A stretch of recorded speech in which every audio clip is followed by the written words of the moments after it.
मी रुपेश माझ्या रुपेश यूट्यूब चॅनलमध्ये पुन्हा एकदा तुमचं स्वागत आहे. सो आज बनवत आहेत घरी टाकल्याची भाजी म्हणजे रानटी पाळीभाजी आहे. सो गावावरून आलेली आहे. सो ती मम्मी आता बनवते ते तुम्हाला दाखवतो. हे टाकलं आणि हे उकडलेलं आहे आणि याच्यावरती मीठ टाकलेलं आहे. तर आता मम्मी स्टार्ट करते. तर याच्यामध्ये पहिले जाते तेल.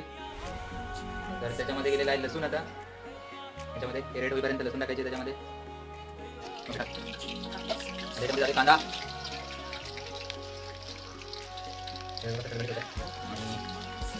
थोडासा परतून घ्यायचा रेड होईपर्यंत. कांद्यामध्ये थोडंसं मीठ टाकलेलं आहे. तर त्याच्यामध्ये आता मिरची टाकली. याची मिरची टाकलेली आहे.